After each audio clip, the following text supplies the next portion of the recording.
big night for the two of you and for Jared as well. Just how special was that performance?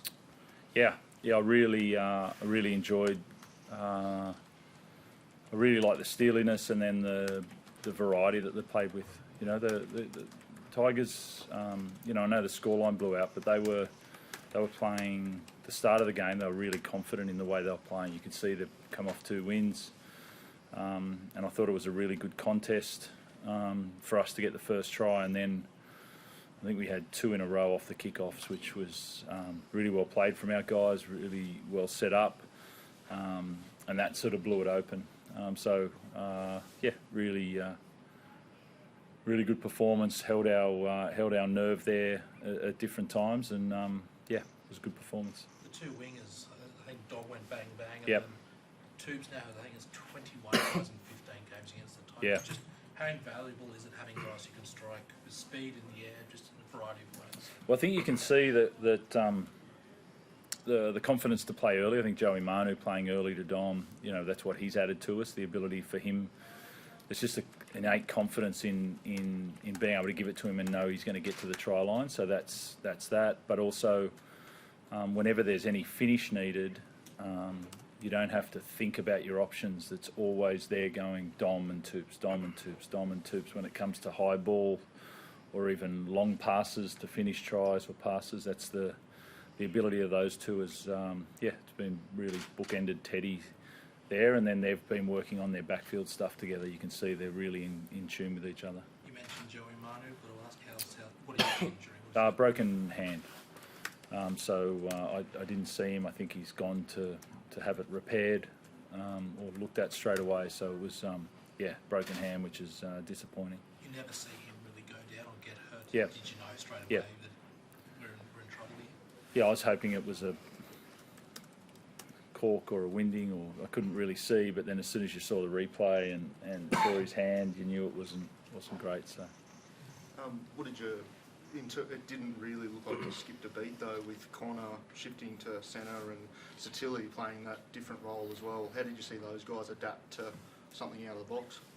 Yeah, I think that's the strength of a team. You've got to have players that can be adaptable and play, and also know what the opposition's going to do in those positions. So I feel like Satilli studied well this week, did a really good role. Connor's versatility to go out there and play that role. Also really key for us because we had 4 forwards on the bench. So that was a selection decision where I was sort of thinking when Joey went down in that first half whether that was the right call. Yeah, I mean, that's, I think, the strength of Connor. That's why he's there, and that's why he's been selected in the Blues as well, his ability to play in different positions. And yeah, Michael Jennings came back yesterday. Is he the likely replacement there for Joe? Yeah, we're running out of centres. We've got Ethan King, who was 18th man, who almost went on for Dom tonight, who hasn't played, and then also Michael Jennings, who needed a run. He needed to, and he played really well yesterday, so that was a positive. What did you make of those tackles? Start with the Lindsay one. The second time in about 3 weeks now he has been tipped. I don't know, as a player it must be a bit scary being in those positions. So I mean, what did you make of that tackle?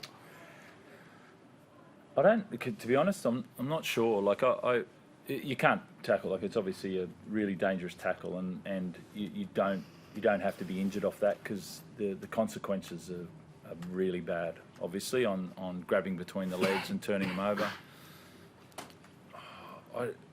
It's a hard one. I don't know if it's 10 minutes or not. That's me. Someone might tell me I'm completely wrong, but I think it changes the course of the game completely.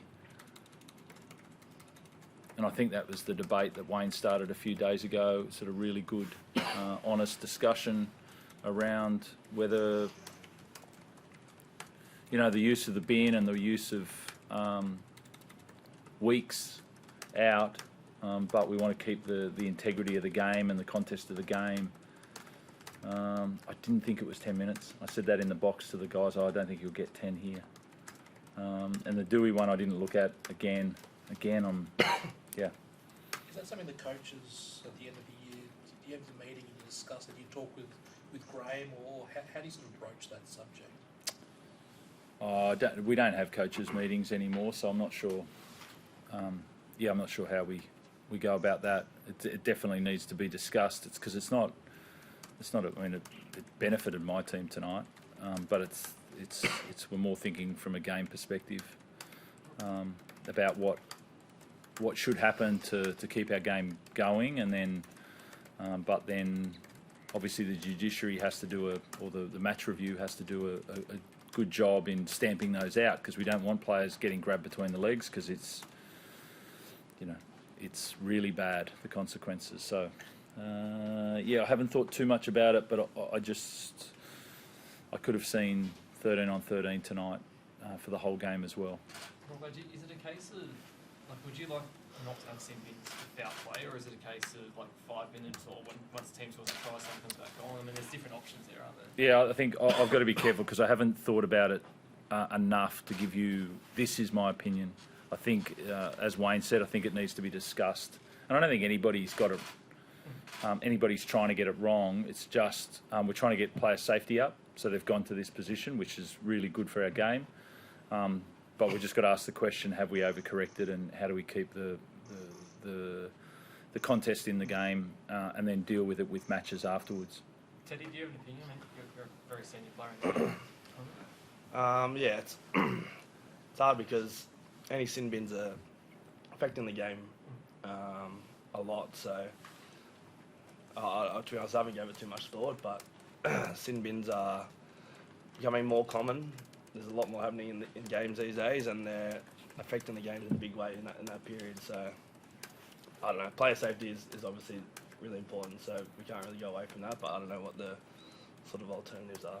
Robert, just go back to your attack before, and you're talking about obviously your two wingers and whatnot.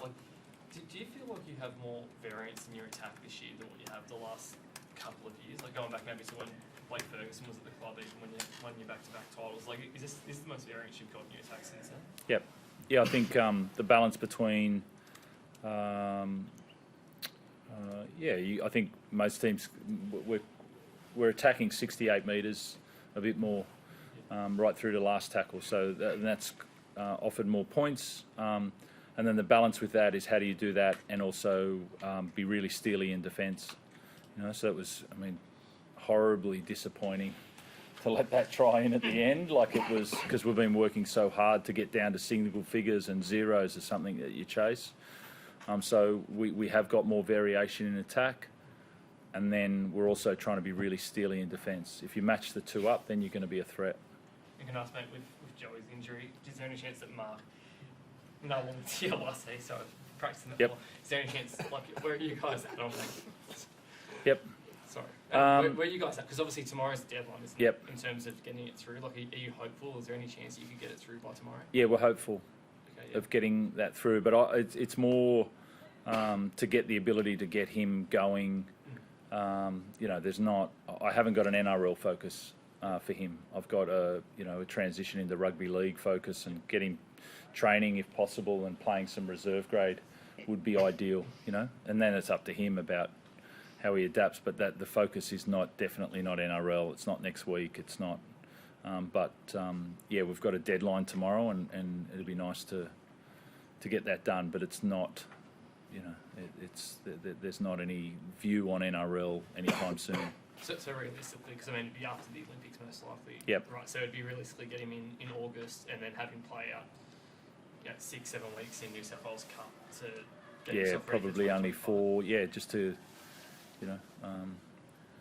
We've got a spot available to do that, but then just to get some, get his feet on the ground, get his understanding, and that'll have a really good view for the pre-season about, okay, when I did this or that, I should have moved here, and that would really help us adapt through the pre-season with him. So, that would be the goal. Thanks.